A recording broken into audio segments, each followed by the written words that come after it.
Boa noite, pessoal. Aguardar mais um pouquinho, aguardar nosso convidado para a gente começar a falar.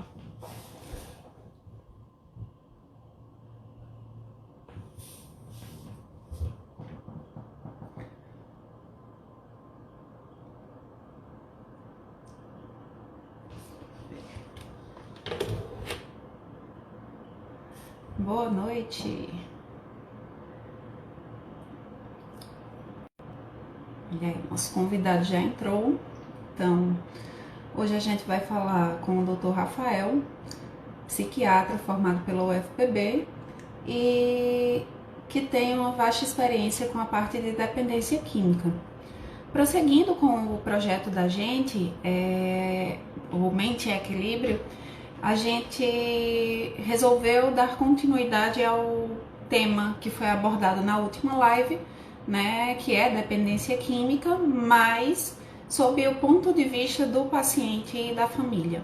Para isso, o Dr. Rafael escolheu falar um pouco sobre o filme O Caminho de Volta, que é bem recente, e a gente vai falar com base nesse filme. Não especificamente tudo vai estar 100% igual ao filme, mas vai ser baseado no personagem principal do filme que a gente vai discorrer hoje à noite.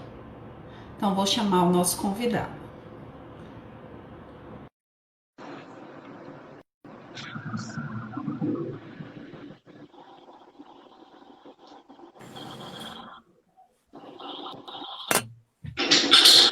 Olá, boa noite. Boa noite. Deixa eu ver aqui se está num ângulo adequado aqui. Olá, doutora Jussiane, boa noite. Boa noite, doutor. Como é que você está? Tudo bem? Tudo bem? Tá, tudo jóia, tudo bem, graças a Deus. Obrigado pelo teu convite. Queria parabenizá-la pelo teu projeto, pela tua live de quarta-feira. Eu assisti e gostei muito, tanto das tuas falas quanto das falas de Dr. Ricardo. É uma imensa satisfação estar conversando contigo sobre essa temática e estar debatendo um pouquinho dessa obra, desse filme que a gente poder trazer um pouco das experiências a perspectiva, na verdade, de um dependente químico, de um adicto. Eu que agradeço. Vamos lá. Chegou aqui o pessoal do suporte técnico aqui, me auxiliar. Boa noite, pessoal. Boa noite a todos também que estão acompanhando essa transmissão. É uma satisfação ver alguns postos conhecidos, outros novos também, mas é sempre um prazer grande. Deixa eu ver Com certeza. Melhorou agora. Acredito que agora Dá uma melhorada. Ah, melhorou sim, melhorou. Fica melhor. Então, eu vou começar aqui para a gente começar a discutir, tá certo, Rafa?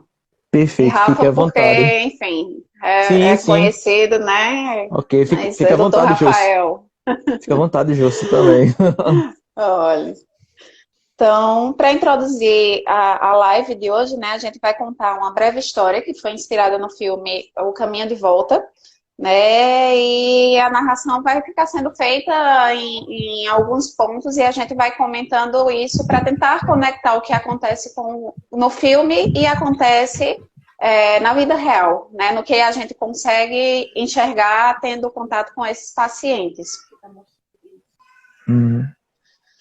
Então, para começar, né, a gente vai falar um pouco sobre a infância, né, do nosso personagem, o personagem principal do filme, que vai ser Jack.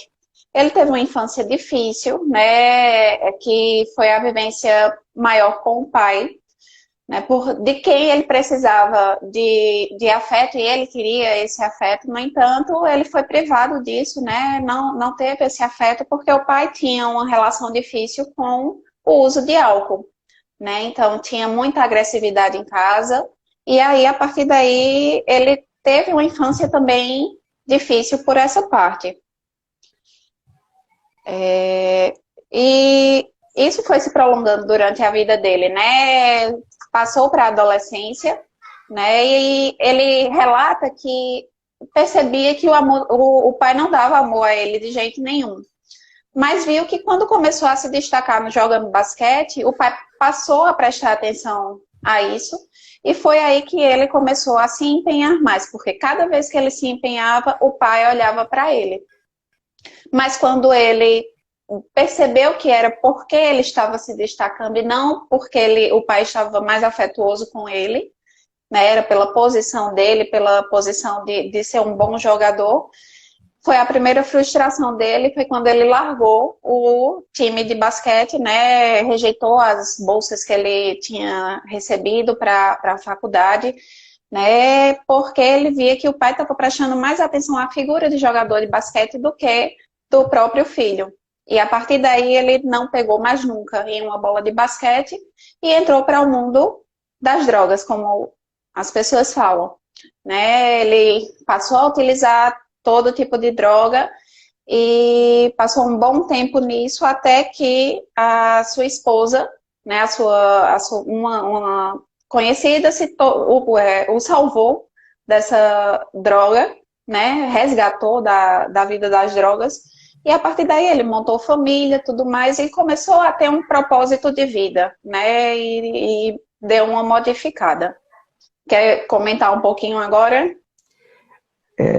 Você trouxe bem assim de como foi construída, como foi pavimentado esse caminho dele em relação a uso de substâncias. Então, realmente não é algo que acontece, que cai de paraquedas na vida de um indivíduo. Tem uma série de determinantes, sejam eles o perfil de relações intrapessoais, sejam os eventos traumáticos, e você falou bem dessa relação muito conflituosa e eventualmente até traumática. Não sei se, não recordo especificamente se dá para entender se existia algo de aspecto de traumas físicos também. Acredito que em algum momento ele fala sobre isso.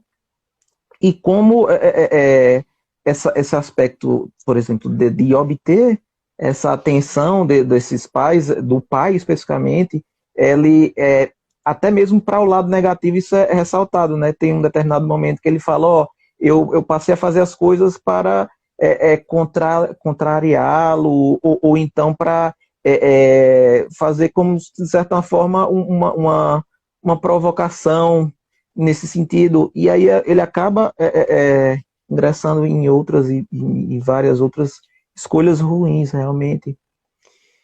E prossiga, está ficando interessante. A partir daí, né, ele fez o uso, apesar de fazer o uso de várias substâncias, conseguiu sair desse contexto através de desenvolver, né, novo repertório, nova vivência em comunidade, conseguiu um emprego, né, e formou a família. Só que aí veio a segunda frustração da vida dele, né? O filho dele foi diagnosticado com câncer e faleceu aos 9 anos de idade, né? E a partir daí começou a se desenvolver mais um conflito, né? Entrou em conflito novamente com as pessoas que estavam mais próximas dele. Dessa vez, a esposa, né? Chegando a se separar e começar a se afastar da família, né? A mãe e a irmã começaram a ter menos acesso a ele. É tanto que a gente vê, né, durante o filme, que acaba que a irmã passa a ter notícia dele através de outras pessoas que ligam para saber como é que ele tá, né? Inclusive da ex-esposa. Isso. Que o deixa com raiva porque não o procura, né? Mas está preocupada com ele porque ele passa a ser visto nos bares todas as noites, né? E aí, um ponto que a gente viu é que a única coisa que restava, que funcionava na vida dele, era o trabalho, né? O trabalho permaneceu, apesar de ele estar bebendo o tempo todo, né? Beber até tomando banho, ele conseguia ir trabalhar. E é uma coisa que a gente acaba vendo também no contexto da gente, né, Uhum. Rafa, de vir, o paciente ele começa a perder mais esse contato com as pessoas de perto, né, as pessoas mais próximas, depois eles se isolam socialmente e o trabalho ele vai ser o último a ser afetado. E aí ele passou a cada vez mais aumentar o consumo. Nesse momento do filme, a gente não tem contato dele com outras substâncias, né? A gente tem contato dele Certo. com o álcool mesmo, né? Na maior parte do tempo, a cerveja, Uhum. mas em alguns momentos aparece algum destilado, mas não tem com outras substâncias, não. Né? E aí foi nesse contexto que ele já estava sendo carregado para casa depois que estava alcoolizado, né? Que ele recebeu um convite do time que ele tinha jogado e tinha tido sucesso, né? Para Uhum. ser o treinador. E como muitas vezes a gente vê também, ele elaborou muitas e muitas desculpas antes de aceitar o convite. Né? Ele ficou treinando em casa formas de dizer não, para continuar no Uhum. isolamento dele, se utilizando da bebida para tentar aliviar isso, até que ele chegou a aceitar o convite e treinar o time. Né? Nisso, a gente vê uma mudança. A partir daí, a gente consegue ver uma progressão de melhora, né? A partir do momento em que ele começa a enxergar o treinamento do time como um propósito na vida dele. Então, mais uma vez, ele consegue ir se recuperando porque ele tem um propósito na vida. Então, a gente vai vendo no filme que tem essas fases, né? Sim. Quando ele está desenganado, quando está frustrado, com raiva de alguma coisa, ele recorre às substâncias para aliviar os sentimentos dele, né? E quando ele vai melhorando, quando ele vai criando um propósito, ele vai melhorando e vai diminuindo o uso da Uhum. substância. E, Quer e, falar é algo? e é interessante, Jussi, que a forma como a gente vai descobrindo essas informações, porque de início a gente só sabe que ele é um cara que ele trabalha no ramo da construção civil, que ele se afastou muito da questão do esporte, e que ele inicia o dia dele e tomando cerveja, e durante o trabalho ele leva bebida para o trabalho, às vezes ele mistura no café, são as ocasiões que surgem os destilados, né, que tu falou, bebidas Isso. destiladas, e o final do dia é ele com os companheiros dele do bar. E você vê que a gente começa a gente vê que tem algo disfuncional logo do começo pelo ritual dele. Então ele bebe tomando banho, ele toma banho e já está bebendo. Então você já olha, algo parece que não está bem. Então isso não é o habitual, não é o esperado. E isso vai se confirmando ao longo desse primeiro momento, né? E como você falou, tem aquele diálogo com a irmã dele, você vê que ele chegando, então parece que ele é uma pessoa que está muito tempo sem dar notícias, sem ter esse contato, então ele rompeu muito esses vínculos familiares, um fator que seria um fator protetor para ele, mas ele está com um repertório muito restrito para a questão do consumo de álcool, e você vê também que ele está no que a gente chama, né, a gente costuma chamar daquela fase bem pré-contemplativa, que ele não reconhece os malefícios oriundos da substância, que ele minimiza qualquer tipo de problema, que para ele está tudo ok, e, e realmente essa questão, ele minimamente funciona naquele trabalho que ele desempenha. Então, se ele paga as contas dele, se ele paga os boletos dele, então estaria tudo ok. Então, se a vida social dele, e ele não vê como prejuízos, outros prejuízos, o aspecto do prejuízo social, do prejuízo familiar, das relações que ele tinha estabelecido previamente. E dessa forma, você passa a ver que ele está muito pré-contemplativo para a mudança.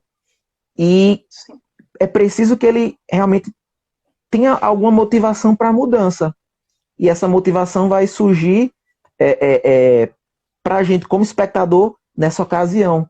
Que chega... E é interessante lembrar também, isso aí vai trazer até um pouco de, em alguns momentos, alguns alívios cômicos no filme, porque é uma escola, é uma entidade religiosa, extremamente religiosa, então quem vai convidá-lo, na verdade, é um padre, e a gente vê que quando ele vai se dirigir aos alunos lá, aos jovens jogadores, que são todos jovens lá, né?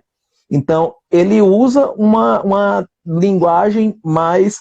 ele não tem o cuidado para ser polido ou evitar dizer palavrões. Então, ele fala algumas coisas que, em alguns momentos, chega a ser engraçado, mas em outros também expressa algumas inabilidades dele.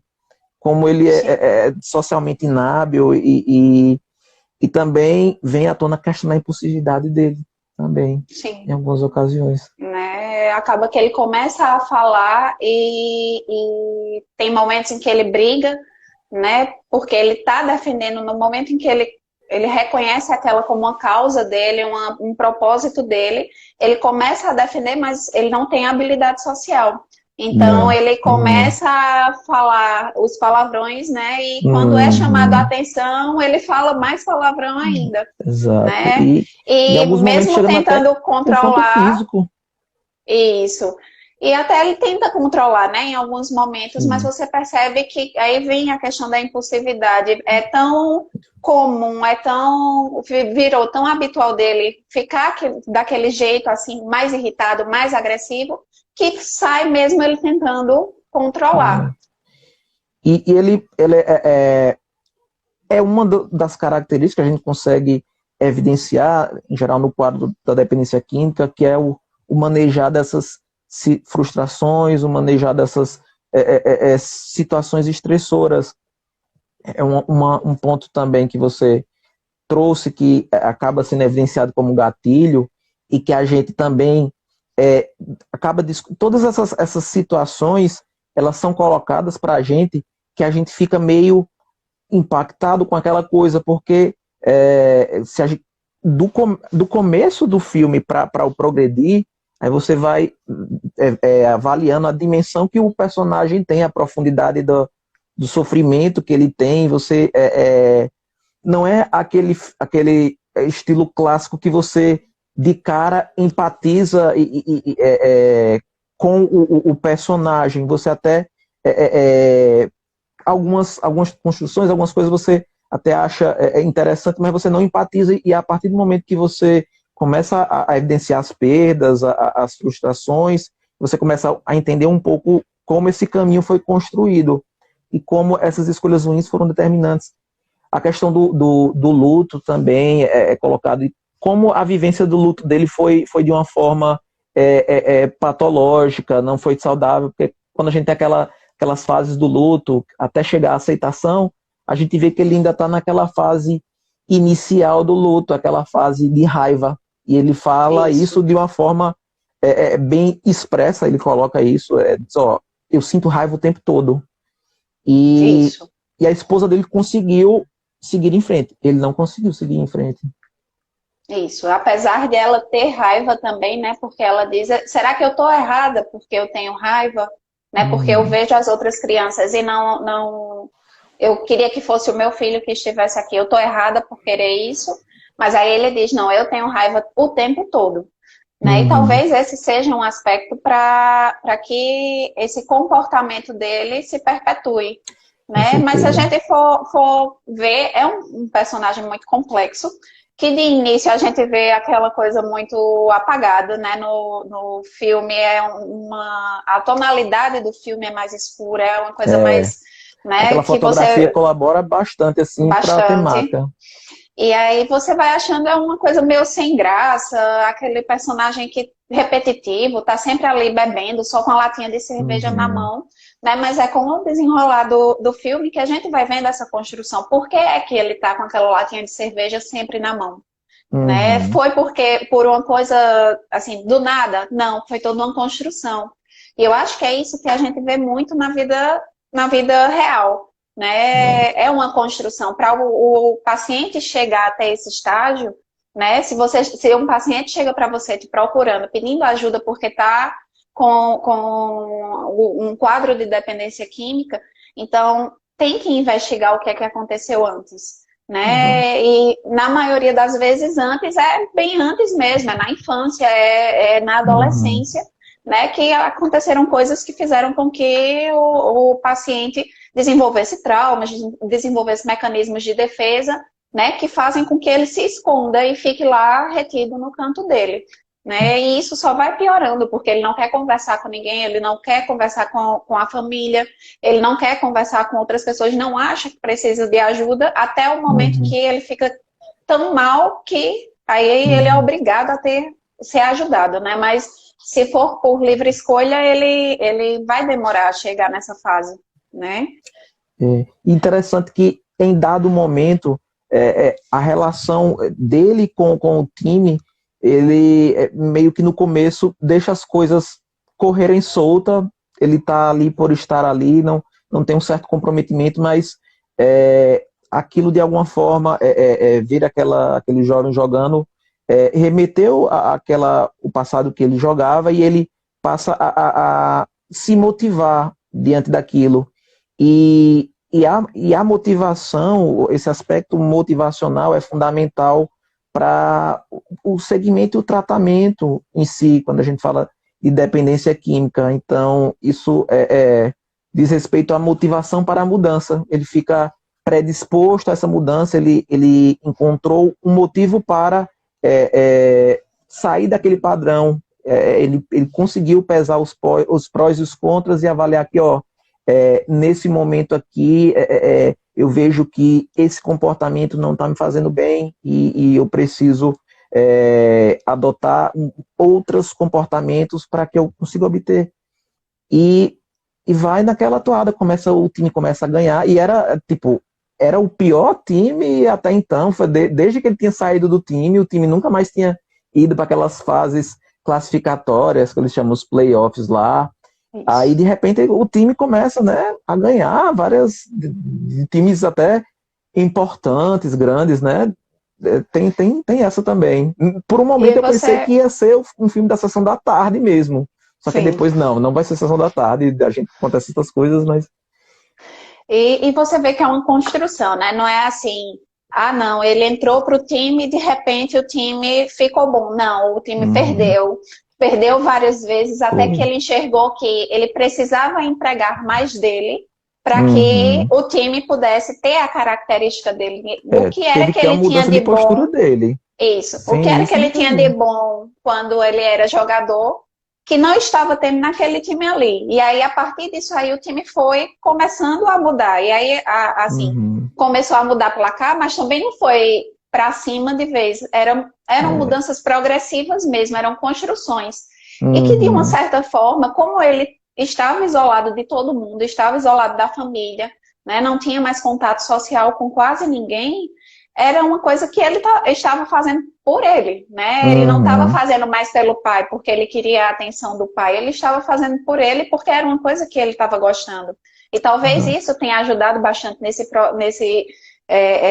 construção dele e sair do uso da bebida ou diminuir o uso da bebida, né? Mas aí, para variar, né, a vida vem e dá voltas, né? É Uhum. sempre isso. E aí acaba que em um determinado momento ele resolve se reaproximar da esposa, se reaproxima de um casal que conheceu no hospital na época que o filho dele estava internado, né? Num Uhum. momento bom, que era o aniversário do menino, que ele estava festejando, mas com pouco tempo depois, quando o time estava começando a se destacar, Engrenar, estava começando engrenar a mesmo. engrenar, e ele recebe a notícia de que o filho dos colegas, né, o amigo do filho dele no hospital, tinha adoecido e provavelmente iria a óbito, né? Não ficou claro no filme se ele chegou a ir a óbito Uhum. mesmo, mas ele reviveu aquilo como sendo o momento em que ele recebeu a notícia da morte do filho dele,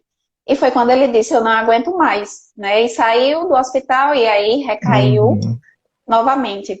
E isso é uma coisa que faz parte, né, da vivência da gente com o paciente dependente químico. A recaída, ela existe, né? Não é uma coisa que a gente tem como garantir que o paciente vai começar o tratamento e ele não vai recair, né? As recaídas, elas existem. E é mostrar ao paciente que não é porque recaiu que perdeu tudo, né? Se eu tive 3 meses de um tratamento que estava dando certo, e aí eu recaí um dia, eu não perdi 3 meses, eu ganhei 3 meses, tive uma recaída e eu tenho a chance de me reconstruir, eu sei que eu posso, né? E isso vai sendo mostrado, mas ele teve esse evento e em seguida ele foi beber e chegou para treinar o time com cheiro de álcool, né? E nesse momento ele foi colocado para fora do time no tempo que o time ia para os playoffs, né? Exato. Na hora mais importante do time. Foi aí que eu percebi que não era um filme da sessão da tarde. Tirando tudo anterior, mas e isso retrata um pouco de algumas coisas que acontecem na vida real. E nesse ponto eu achei que o filme se saiu muito bem, porque deu um caráter mais de realidade para as coisas. Não foi aquela coisa, ó, foi, e ele foi campeão. Lógico, se ele fosse campeão, ótimo, mas o que ele trouxe de aprendizado e as repercussões finais para ele foram muito positivas e melhores até do que eventualmente ele fosse campeão, porque como você falou, a recaída faz parte do processo dos estágios da mudança. Então tem aquela questão pré-contemplativo, aí ele que era aquele período inicial, aí depois ele começou com essa vinculação a ele ao time de basquete, ele torna-se mais contemplativo e passa a executar a questão passa ao estágio de ação, tanto é que ele deixa de frequentar o bar que ele costumava frequentar, ele passa a adotar uma rotina funcional e dentro dessa questão da adicção, tão importante quanto não fazer o uso, não fazer o uso dentro de um estilo de vida saudável, que aquilo não gere um sofrimento extremo para o paciente, não é um não fazer uso a qualquer custo. Não, a sobriedade, a serenidade de uma forma que isso não gere sofrimento, ou gere o mínimo de sofrimento. E outro ponto foi essa questão de um gatilho que foi crucial, que foi o falecimento. E esse é um dos pontos altos mesmo do filme, assim, tem uma carga dramática importante, porque a gente vê uma ruptura muito grande do que ele vinha construindo. Então, ele realmente, inclusive, existem repercussões até legais nesse evento. Foi invadiu sem querer a casa de uma pessoa. Foi um evento que realmente teve muitas repercussões, culminando com a saída dele do time. Isso, talvez nesse momento ele tenha percebido o que a gente percebe na vida do paciente, né? Que estava atrapalhando tanto que chegou a um ponto que ele, né, não tinha noção mais de onde era que ele estava, do que era que ele estava fazendo, gerando problemas para os outros, né, e gerando problema para ele mesmo, né? Ele chegou a se machucar, ter que ir para o hospital e depois da pessoa de quem ele invadiu a casa, né, ter chamado a polícia. Né? E foi aí que apareceu a irmã e perguntou a ele: você sabe de tudo que você fez? Te contaram tudo? Te contaram que você invadiu uma casa, que você bateu em um bote, que você estava dirigindo embriagado, que você fez tudo isso? Te contaram? E ele disse sim. Né? E esse sim dele, me parece que foi o sim para ele aceitar o tratamento. Né? Porque a partir daí ele aceitou a mudança, a partir daí ele começou, né, que aí já vai pro desfecho, mas que começou a vida dele novamente, né, que ele parece que deixou de ter tanta raiva e aceitar Sim, a condição que ele tinha. exato. E nesse construir é interessante que como em vários momentos ele passa a ser a figura de referência para aqueles jovens e ser o exemplo daqueles jovens, porque eles já o tinham como ídolo do esporte, mas Sim, passam a admirá-lo também pelo comprometimento e empenho que ele tem por cada um daqueles jovens. Às vezes ele é um pouco duro em termos de condutas, mas sem abrir de mão do aspecto do cuidado deles, inclusive um dos jovens ele vai no local que o pai do garoto trabalha para falar o quanto é importante que o apoio da família dentro daquele processo e o apoio que assim no frigir dos ovos ele não teve de forma completa do pai dele, porque tinha uma função puramente mercadológica, a questão do sucesso pelo que ele trazia, não pelo que ele representava para ele. E uma das partes que eu achei mais. A gente já tá dando spoiler de muita coisa, vou dizer, uma das partes, um dos spoilers que eu mais gosto, é quando aquele jovem lá, que o jogo final já não é o treinador, já é um outro treinador, mas ele continua acompanhando e sabendo as notícias, e aquele jovem que ele foi no trabalho do pai dele, ele vai lá e ele encontra ele na arquibancada lá. E aquilo ali, ó, me arrepiei, ó, tô arrepiado até agora. Pode nem lembrar. Mas é verdade, né? Assim, e é uma coisa que você vê que talvez falte muito na vida e na perspectiva de muitas pessoas, é de que eu não faço diferença, não faço sentido, para que eu vou existir, né? Qual o Uhum. sentido existir se eu não constituo uma família bem, se eu não tenho o carinho dos meus pais, se meu trabalho não está indo bem, por que é que eu vou existir? Então eu Uhum. começo a me utilizar de coisas como essas, como desculpa, para me isolar e utilizar as substâncias para conseguir trazer algum sentimento, alguma felicidade, né? Mesmo que É. seja falsa, mas é um momento, né, Ou que tá anestesiar, aliviando. ou Sim, anestesiar algum daqueles sentimentos ruins, daqueles gatilhos, seja a raiva, seja a frustração, seja o medo, eventualmente, e trazendo um pouco. Aí é o momento que a gente deixa nossa capacidade de divagação e de expandir o tema chegar no limite. Mas quando a gente tem a questão do esporte, o contexto do esporte, às vezes aspectos fisiológicos mesmo. Então, a gente vê, por exemplo, os atletas de futebol americanos dos Estados Unidos, a taxa de dependência química lá é altíssima, porque eles fazem uso de medicamentos opioides, seja opioides para alívio da dor, seja psicoestimulantes, seja, pronto, alguém está perguntando aqui, a live é Beatriz, tá? Beatriz, a live, a gente está falando sobre um filme, O Caminho de Volta. que é E para sobre quem dependência que é sobre dependência química, né? química, um dos temas. E para quem entrou agora, acho que algumas pessoas entraram aí ao longo desse que a gente estava discutindo, né? A gente está falando Isso. sobre O Caminho da Volta, tá certo?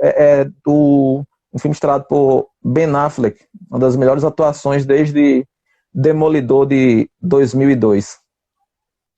Há quem diga que foi um filme que, né, trouxe também para ele, pessoa, né, Sim, algo muito importante, porque inclusive ele, como pessoa, ele passou por fases difíceis, né? Então, exatamente. E a, bem a recente vivência isso, dele, sim, bem recente, coisa de. A gente está falando de coisa de 2 anos para cá, não. sim.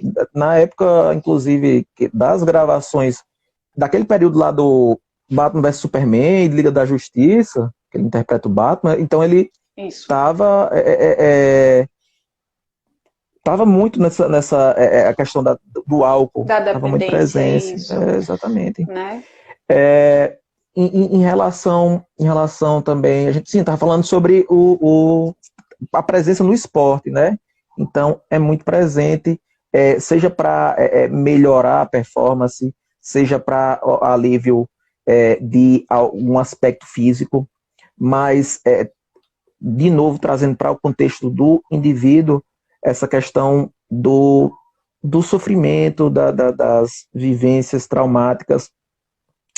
E tu trouxe também um tema, falando sobre a família, que é de fundamental importância, que é a terapia familiar. Então, você vê que no entorno do paciente, quantas outras pessoas que acabaram sofrendo ou tendo, respingaram nessas pessoas em relação, tiveram seus adoecimentos também, a gente falando da irmã, da então esposa, que se tornou ex-esposa, e não sei, assim, a questão, ele não enfatiza tanto a questão da relação da mãe, então, quanto é importante se tratar, ou se avaliar, ou se considerar o sofrimento dessas pessoas. Isso é Com fundamental certeza. no processo de terapêutico dessas pessoas.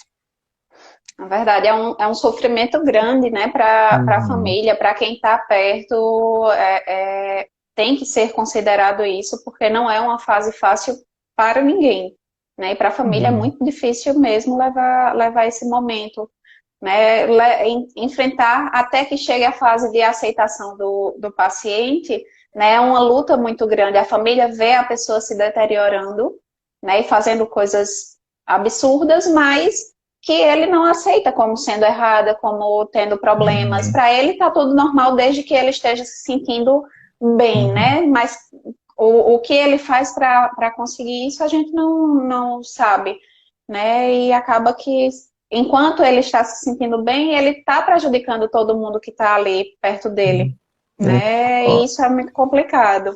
a Débora Siqueira, Débora de Siqueira, perdão, Débora. Débora de Siqueira falou essa questão do convívio familiar e social, e a gente vê, assim, evidencia a importância das intervenções sociais, principalmente para a população em que o que mais falta é o básico.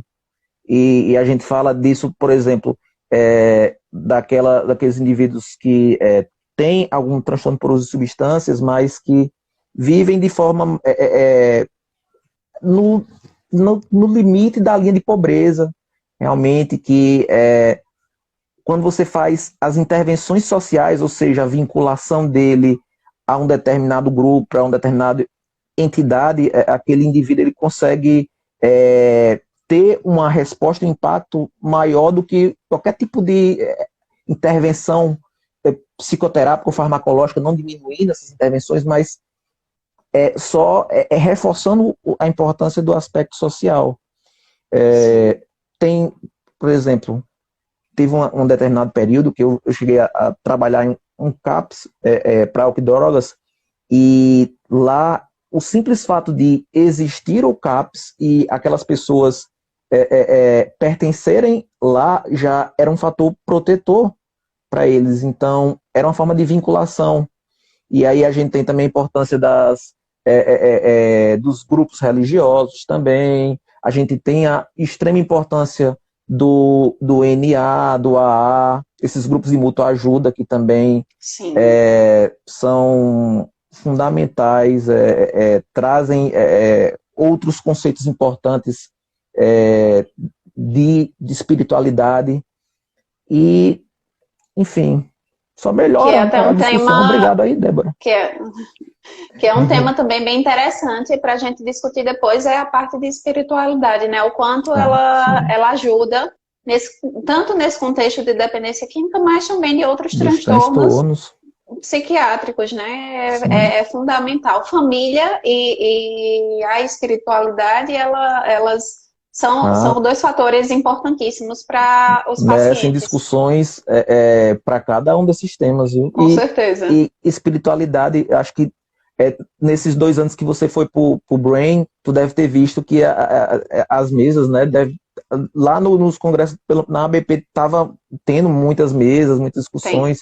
E acredito que no Brain também tu deva ter se deparado com muito do impacto da Tem sim. espiritualidade nos tratamentos. Tem sim. A doutora Cecília marcando presença aqui na Obrigado, live toda doutora, vez. doutora Já Cecília. é ela também, né? Cecília vai Exatamente. participar com a gente também do projeto. Ó, Vamos olha aqui, ler aí. gostei. Vamos lá. Aqui o comentário do Dr. Elton. O álcool é o cobertor do pobre. A gente escuta muito isso da população de baixa renda, tão desamparada e que infelizmente às vezes encontra nele o alívio de curto prazo para os seus sofrimentos. Então, é importante a gente ter essa visão de como os extremos de pobreza eles são mais vulneráveis aos impactos do uso de substância, porque eles, não só pela falta de acesso ao tratamento, mas porque falta ou carece de outros aspectos recompensadores. Então, Sim. se você tira o álcool, o que você vai estar... Você precisa proporcionar outras coisas boas, é preciso ter outros recompensadores. Então, quando a gente fala sobre tratamento de dependente químico, não é... Vamos cortar a droga, tem que tirar essa droga, não pode usar droga, mas... E a pessoa, ela vai conseguir dar conta do que ela sente, dos sentimentos dela, ou o que você vai estar proporcionando, ou o que você vai estar fazendo diferente do que ela escutou a vida toda dela. Então você só vai estar reproduzindo o discurso, talvez, da pessoa, de uma figura que ele não tenha tanto apreço, ou a relação seja ruim. Então é importante, a forma como a gente vai encarar isso, não pode ser uma forma punitiva, uma forma... tem que ser você tem que proporcionar essa audiência não punitiva para o paciente, para ele se sentir acolhido e confiar realmente. Porque se ele sentir só julgamento, né, ele provavelmente foi julgado o tempo todo pelos atos dele, né? E aí, se eu sou julgado o tempo todo, eu vou para mais um canto para ser julgado? Não quero, né? Já tenho coisa demais, já tenho problema demais, né? E aí eu não vou querer isso, né? E aí o pessoal que vive com a parte convive com a parte de baixa renda, né? A gente vê que é difícil não ter, né, a certeza de ter a comida todo dia para colocar em casa, é difícil não ter um trabalho, é difícil não ter sequer casa, né? Mas, como você disse, o que é que eu posso fazer que vai me anestesiar de tudo isso, né? E é uma coisa que se encontra muito, né? E que eu já ouvi dizer várias vezes, que para conseguir alguém que contribua, né, com a comida, com o alimento, com ajuda mais consistente, é difícil, né? Ter pessoas que façam isso. Mas quando a gente vai e pede uma bebida, as pessoas acabam dando de uma forma mais fácil. E isso acaba fazendo com que tenha um acesso maior ainda, né, para essa parte de uso de substância. Ainda tem, por exemplo, a cola, né, no meio de rua, que ela tem efeito anorexígeno, né? E aí, se eu não tenho o que comer, mas eu tenho uma forma de não sentir fome, eu vou acabar fazendo esse uso, também, né? Baixo custo. E muito acessível. E isso e o meio acaba propiciando, de certa forma, pelo acesso, por esses outros fatores que você também elencou. É algo que a gente, em algum momento, poderia falar sobre. A gente tem que pensar nos teminhas. Tem muitos temas. Os teminhas capciosos. Temos um comentário aqui. Eu vou dar uma lida aqui, se me permitir. Tomás Gleide, vulgo Dona Gleide, vulgo minha sogra. Oiê! Oi, Dona Gleide, Dona Sogra. Vamos lá. Ela teve uma experiência, ela é médica, ela já chegou a ter uma experiência na Fazenda Esperança, trabalhou como voluntária durante alguns anos, então vamos ver a contribuição dela aqui. Difícil conseguir sucesso na recuperação se você não coloca algo em substituição às drogas.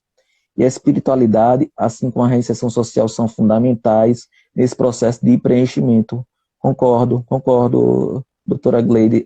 São pilares fundamentais nessa questão do tratamento. Olha, cara, a doutora Alexandrina Mileiro, uma satisfação, uma honra tê-la em nossa apresentação, doutora. Com certeza. Eu saí aqui pronto. Outras pessoas aqui também elogiando o tema,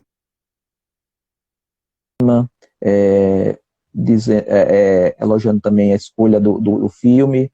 Realmente, quem não assistiu, não se deixe levar apenas pelos nossos comentários. Eu recomendo assistir também alguma. E tirar as suas conclusões, porque isso aqui é apenas uma pequena... Eu acho que eu pausei a câmera. Pronto.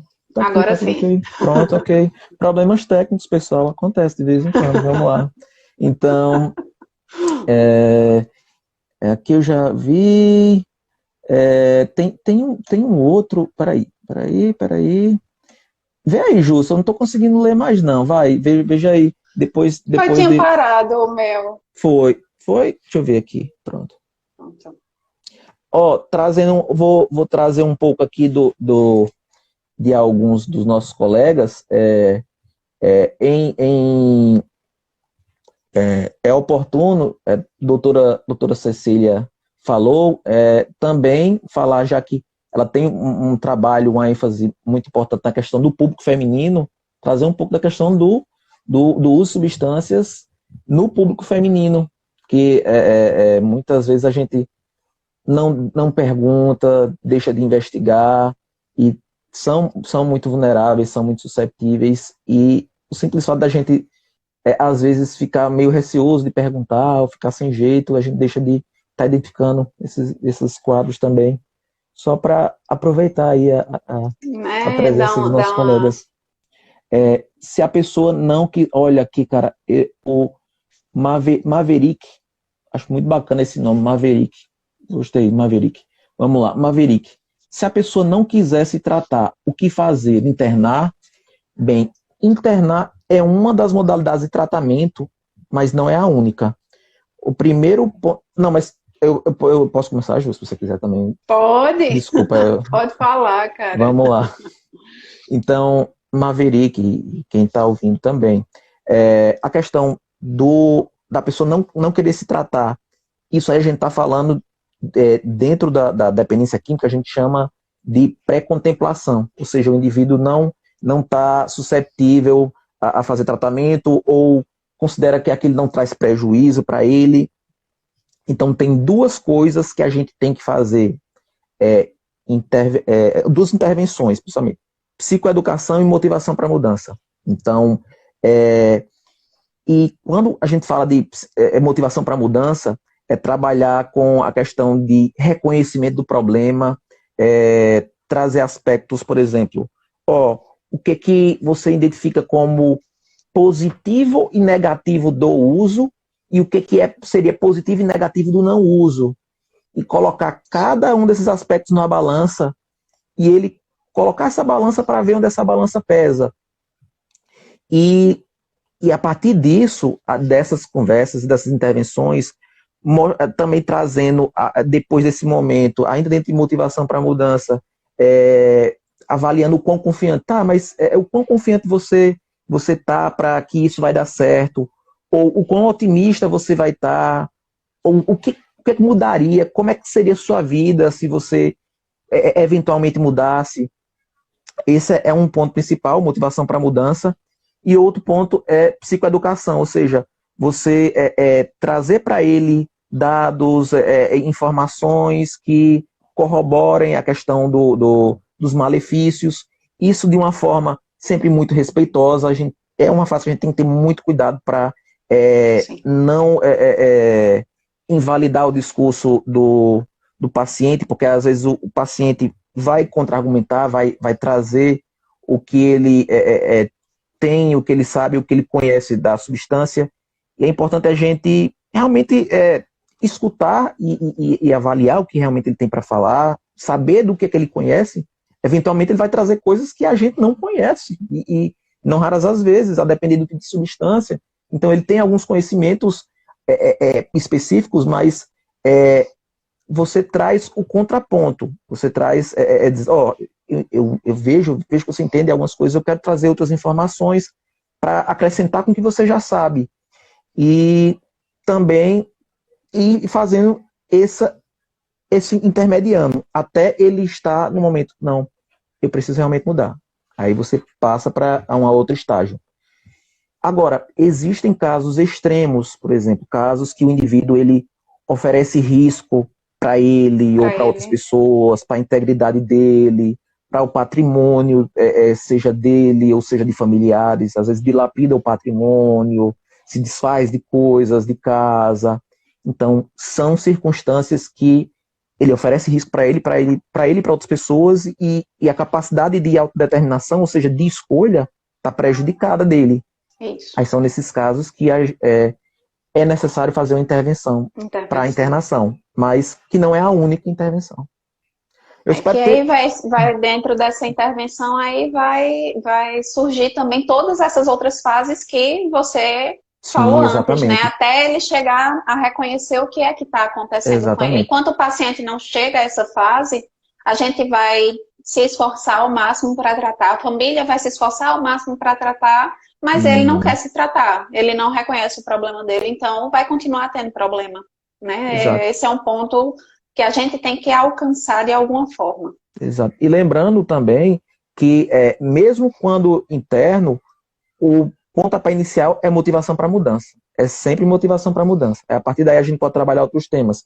Prevenção de recaídas, aí manejo da fissura, a questão também decisões aparentemente irrelevantes. Ou seja, que mal pode fazer eu ir para a praia num dia de sol? Aí daí a gente vai encontrar outras situações que colocam ele em risco, a integridade dele em risco.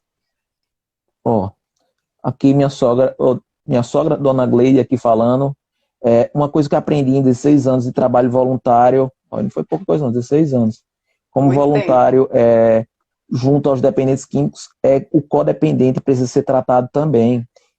A doutora Gleide traz um tema extremamente importante, que o codependente, uma das melhores definições que eu vi de codependência é uma pessoa que é adicta de outra pessoa. O adicto é servo de outra pessoa. Então, muitas vezes, em alguns casos, alguns comportamentos e atitudes, por nada Maverick, estamos às ordens aí. Então, por muitas das vezes, determinados comportamentos, posturas, ou dos familiares ou do círculo social próximo, mantém o consumo e predispõe recaídas. Sejam condutas extremamente duras ou extremamente permissivas.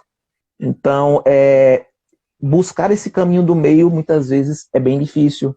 E Sim. Concordo contigo, doutora Gleide, precisamos tratar os familiares também.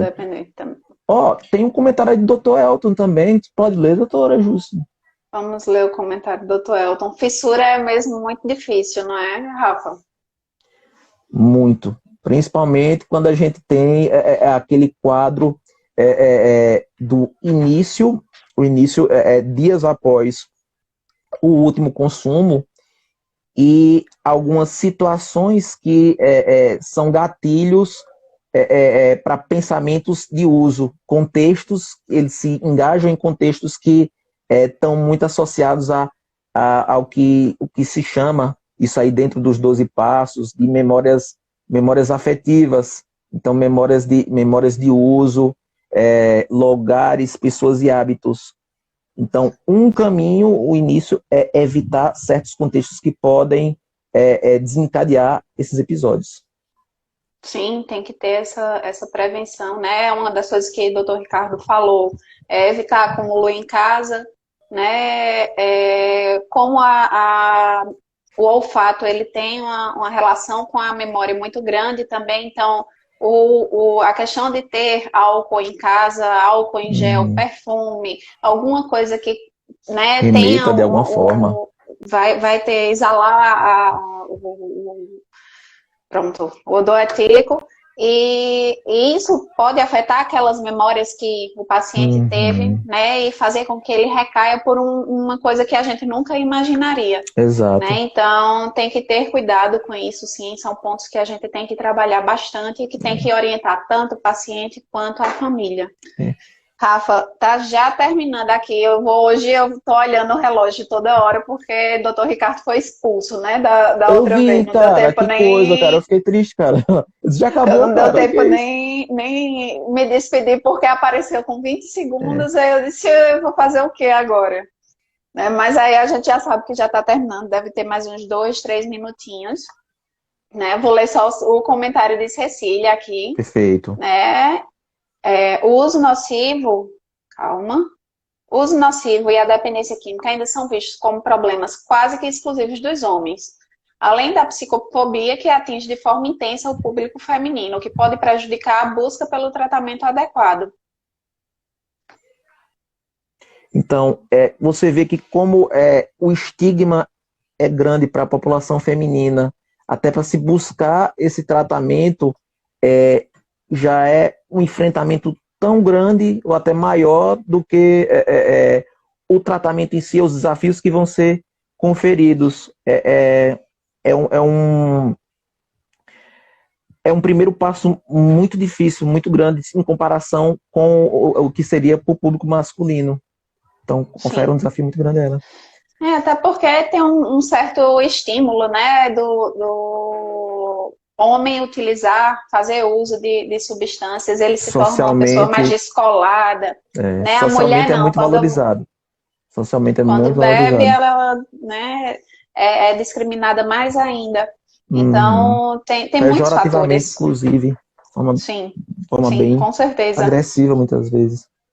Então, é importante a gente prestar atenção, porque às vezes chega, né, uma paciente com algum quadro, né, de depressão, por exemplo, né, e a gente nem imagina, ou às vezes a gente deixa passar, ou de perguntar por uso de substâncias, né, porque é uma mulher, porque a gente não imagina que vai ter alguma correlação com isso. Então, vale para a gente também se policiar quanto a isso, né? De prestar atenção realmente às mulheres nesse contexto. E aí, Rafa, quer fazer suas considerações finais? De considerações finais, eu agradeço muito esse convite. Eu gostei bastante de conversar contigo. Nunca tinha feito isso. Eu gostei. Talvez faça mais vezes aí. Com certeza. E agradecer a presença de todos que estiveram presentes. Os comentários foram bastante carinhosos, afetuosos, né? Enriquecedores também, mas muito afetuosos e carinhosos. Todas as pessoas aqui que sejam... Meu Deus, cara, foi tanto afeto que eu me desconcentrei aqui, derrubei. Ficou emocionado. Fiquei muito emocionado, mas assim, as pessoas de Martins, Pau dos Ferros, que eu encontrei por Cajazeiras, pela Paraíba toda. É uma sensação boa, né? Ver o pessoal que a gente conhece, que está distante e que acaba que está vendo aqui a gente.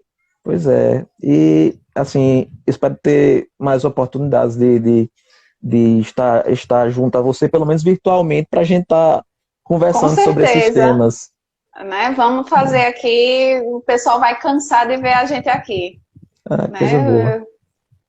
Se é para trazer conteúdo e que o conteúdo ajude todo mundo, e além de tudo a gente poder interagir, já que né, a gente tem que estar distante fisicamente, então que a gente contribua por aqui também, né? Tem esse contato por aqui também. Com certeza vai ser convidado mais várias vezes. A próxima vai ser Vanessa. Né? Agora apareceu para mim 20 segundos. Mas ninguém pode perder. Segunda-feira é Vanessa, psicóloga, né, doutora Vanessa Tomás, e aí a gente vai abordar a parte de rotinas, né, na pandemia, como é que a gente pode modificar isso. Mas, no mais, eu te agradeço bastante por ter aceitado o convite, sempre um prazer estar com vocês, e vamos continuar.